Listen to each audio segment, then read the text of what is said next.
Welcome. I'm Tiara Abston. I'm the owner of Dreamcatcher Stationery, where we specialize in custom wedding and event stationery for people like you. I'm here today for another installment of what we call Tip Tuesday. And this is a way for me to get inspiration to you, to give you topics and tips that will help you navigate your whole engagement process and allow you to have things go by a little bit smoothly. I'll be focusing on a number of things. However, I'll primarily focus on stationery, and I'll also focus on other wedding planning elements that may be helpful for you. Thanks for joining, Jamila. So I'll give it a second and let a couple of people join me today before I get started. But first, let me tell you, please go like my page on Facebook. Also, be sure to share this with any engaged family or friends that you may have. This type of stuff will be really, really helpful for them, and it'll help them navigate the process a whole lot easier. Also, be sure to check out my website, dreamcatcherstationery.com. And if you have any suggestions on topics, whether it's wedding tips or stationery questions, cost, paper-related questions, feel free to email me at info@dreamcatcherstationery.com. And keep in mind, stationery is with an E, not an A. A lot of people often get that confused. Thanks for joining. So yeah, let's go ahead and dive in. So the topic today is focused on choosing the best wedding vendors for you. Let me just start by saying this is not a one-size-fits-all type of situation. And just because a wedding vendor worked out perfectly for your sister, your friend, your cousin, doesn't necessarily mean that this person will work for you. So I wanted to give that caveat early on. But I just wanted to give you guys 3 practical tips that you can use when actually researching wedding vendors and figuring out who's going to work best for you, who you're going to mesh with, and then hopefully everything goes off without a hitch and you have a great experience. So first, the first tip is definitely obvious, but a lot of people tend to just, as soon as they get engaged, they start researching or they start calling people. But I always tell people to be sure to do your research, okay? Come up with a realistic budget for each vendor category. And that's really, really going to help you when it comes time to actually sticking to that budget and figuring out what things you can splurge on. Because let's be real, there's going to be a lot of stuff that you want for your wedding, but you don't necessarily need.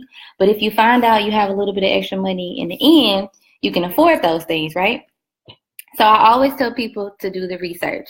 And this kind of stuff can be helpful, but you also want to be cautious of basically looking at the overall assessments that certain websites put out there saying, okay, a photographer is going to cost X amount of money, a stationer is going to cost X amount of money, because it depends on, your location. It depends on the time of year. It depends on a lot of different things. And I want you to be realistic. So, research during the time of the year. And then also make sure you're realistically researching in the area where you're getting married. So determine a budget for each vendor category. Think about things that's important to you. Figure out if you care more about the guest experience or if you care more about, the look and feel of your wedding, how your wedding party feels, how your mother feels, and so forth. This can probably help you determine if you want to spend more money on your DJ, if you want to spend more money on your photographer, or if you care a lot about food. So I often tell people to write down a list of the questions that they care about the most and the things that they think about the most when it comes to their wedding. This can also help you determine later if you'll have additional wiggle room. So once you figure out those vendor categories and the budget for each, you'll be able to run with it. So tip number 2 is to choose your vendors based on, your level of importance. What I mean by this is basically choosing your vendors based on the type of decisions that you feel you should make first. So for instance, it's really hard to choose your venue or maybe even your planning services if you don't know how many people you're having at your wedding. I'm not saying, go off and make your list really, really early, but I'm saying put together a preliminary list so that you can get a guest count and know how many people you're expecting. This is really important when it comes to the venue because different venues have different guest requirements. Sometimes the venue has different prices based on the time of year and so forth. And this type of decision is going to help you make other decisions really, really early on. Let's see, the venue is a big one that you need to determine really early on. And oftentimes people choose their wedding dress really early on because it takes a really, really long time for production of those kinds of things. Not to mention, if you hire a wedding planner to help you, they can often give you great recommendations and they can share, different experiences they've had working with the venue or working with a particular vendor.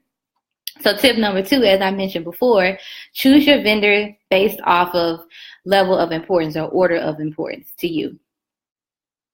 Tip number 3 is to create a list of 3 to 5 vendors. That means, I know it can be overwhelming when you go on websites like The Knot, Wedding Wire, Mona Lucci Bride, Style Me Pretty, but there's so many people out there.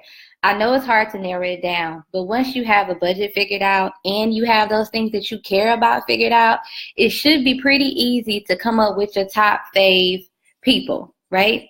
So once you get these top fave people or top 3 people in mind, if you're type A like me, you can go to their website, you can stalk the social media platforms, you can read their reviews, you can hear what other people are saying about them so that you don't basically take up too much of your time going through all these different vendors because there's a lot of vendors out there. So you can often go to these websites and sort and categorize by usually the zip code or the state or the city. And then you can often categorize by budget. So, come up with your top 3 or your top 5 and go from there so that you're not stressed and you're not overwhelmed and you're not spending way too much time trying to figure out who you're going to use. And as I mentioned before, if you hire somebody like a wedding planner or if you have a venue already chosen, they have this list that a lot of people don't tend to know about, and it's called the preferred vendors list. This list can also cut down on your time, and they can give you trusted recommendations of people that they've worked with, people that have a ton of experience, and people that have executed and, pretty much gave other brides a great experience, right? So, do that. Ask those questions. Ask for a preferred vendors list. And then also, I think I prefaced this in the beginning by saying just because a preferred vendor or just because a vendor worked well for a sister or a cousin or friend doesn't necessarily mean they work for you. They could also work for you. So also think about asking people that recently got married or they have experience working with events or wedding professionals. Ask them for recommendations. They can give that kind of information to you. Word of mouth is a powerful thing. So be sure to get trusted information from people that you know very well, because that means so much more than, reading somebody's website that tells you they're going to create a beautiful experience for you, right? So as I mentioned, I'll go over the top things again, top 3 things I mentioned to basically do a recap. So determine your budget for each vendor category. That means for your florist, your stationer, your planner, and so forth. Determine a budget for each category. And that takes a little bit of research, but you can totally do it. Choose your vendors based on order of importance. So think about what types of things drive other things. For instance, I mentioned a venue can drive the date. It can drive how many people can come. It can drive so many things. So choose an order of importance. And then the third tip was to create a list of 3 to 5 vendors in each category so that you're not going through, pages and pages from weddingwire.com trying to figure out who's going to work for you, especially if you haven't thought about how much money you're willing to spend, what types of things you care about when it comes to the specific category. So be sure to do those top 3 things and you'll be good to go. So I think I mentioned this in the beginning, but if you're looking for more information, more in-depth information, feel free to visit the blog post. I actually linked to it above. It actually has a freebie. So make sure you want to check that out. Like, go there because it has so many helpful questions. It's basically a guide full of questions you should ask each vendor for your wedding. It's going to help you determine who's going to work well with you, what types of questions you need to know in order to make an informed decision and not just make a hasty decision based on, you know, somebody's recommended suggestion or based on price, because, you know, a low price doesn't always mean quality service. So keep that in mind. So be sure to check out my blog post, get that free guide, and I look forward to hearing from you guys for other suggestions, topics.